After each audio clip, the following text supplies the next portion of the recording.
thank you for tuning in for our second session of Lost Mines of Phandelver. I've been playing this live on Twitch on Friday nights. Unfortunately, the VOD that I had for this did not record, so I do not have the live gameplay, so I'm going to do my best to sort of talk through what happened in session 2. I have, continuing on, the next several sessions recorded. I've checked the footage. It seems fine from what I've looked at so far.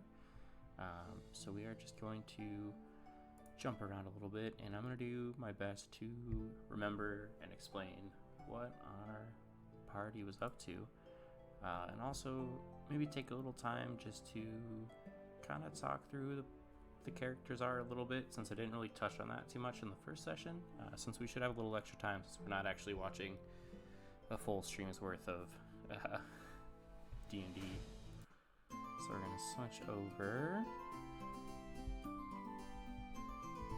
So we've got 5 players in the campaign. We've got a Air Genasi Ranger, who is Erebus. Let me see if we can.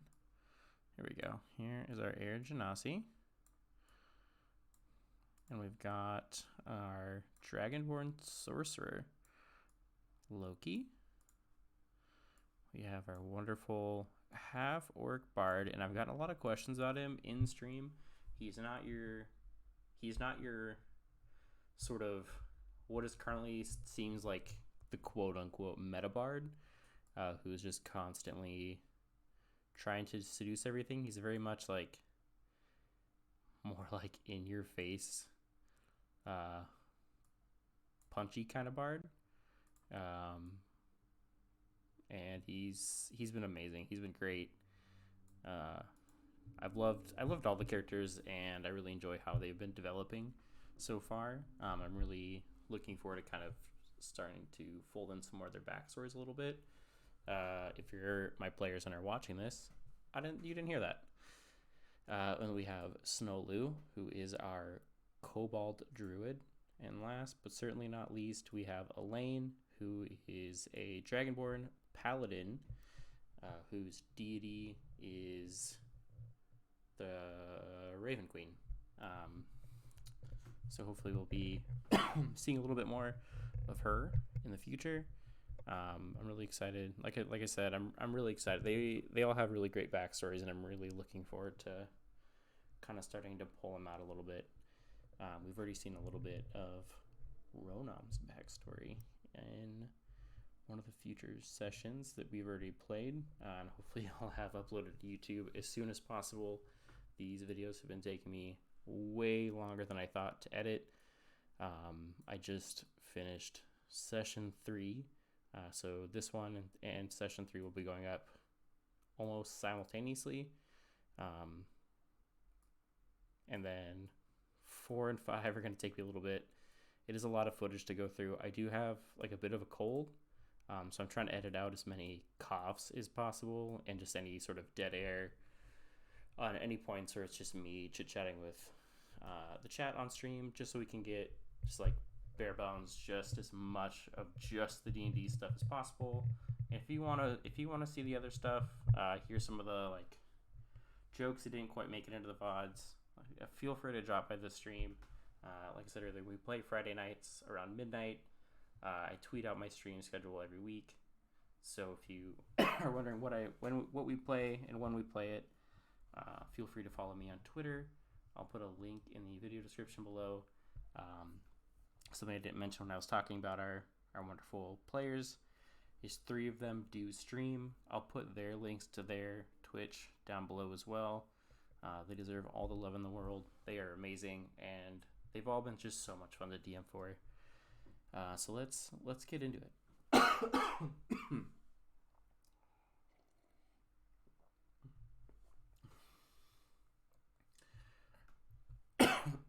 So we ended session 1. The party had just been ambushed by goblins, and they were able to defeat the goblins, and there's this carriage on the road. There's a dead body by it. Looks like it's been rummaged through. And the party went to go check it out, and it looks like it's a lot of the same supplies as the supplies that the wagon that they've been hired to sort of bodyguard and take up with them to Phandelver. They noticed some drag marks, like a body had been dragged off into the forest, and the body down here they didn't recognize, and they are most definitely dead and not coming back to life. They also found a tube that looks like it might have held some important papers at one point, but whatever was inside is missing.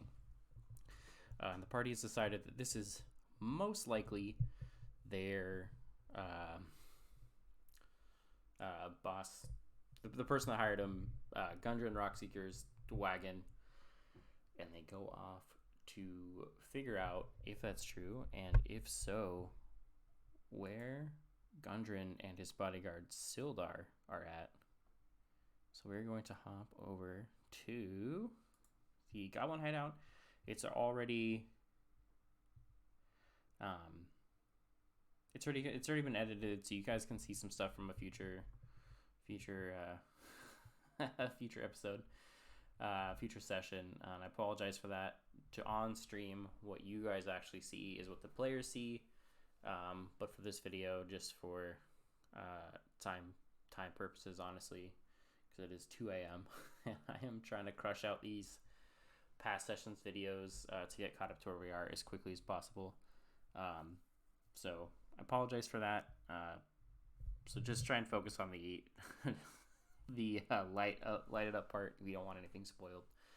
But again, this isn't quite how the next session starts out either. So the party sends the Kobold Druid and Erebus the Ranger forward. Snowlu does get a pretty excellent stealth check. However, Erebus does not. And as they sneak forward, they are able to see a few traps along the path that they're easily able to navigate. The rest of the party just kind of stay back to hide the wagon that they are transporting. And once Snowlu and Erebus get up here, they are ambushed by a couple of goblins where they duke it out with some bows. Unfortunately, Erebus misses quite a few shots, as do the goblins, but they are able to swiftly defeat our gobbo friends over here. After that happens, they gather the rest of the party and begin to make their way inside. Snowlu is very interested in having a pet in this session. And as they sort of start to make their way into this cave system, Snowlu kind of takes the lead and follows some growling, and they come upon some wolves. They begin barking quite loudly. Snowlu sort of is able to calm them down a little bit, but not enough to get close. Loki kind of stays with Snowlu as the rest of the party moves forward, where they are spotted by a goblin. They are unfortunately seen as intruders, and the goblin yells back somewhere into the depths of the cavern behind him, and a large rush of water comes down and floods this main passageway.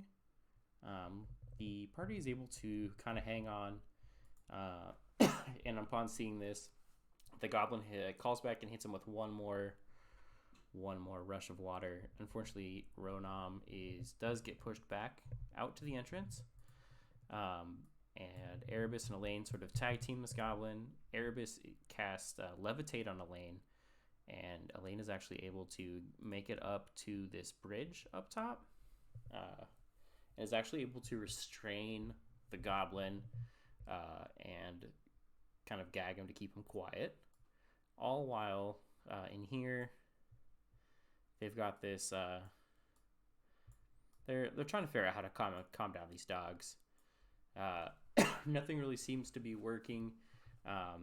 They are in combat, and Snowlu and Loki don't really engage the dogs. They're just kind of there trying to calm them to, I believe, Snowloo tries to talk to him using a spell, but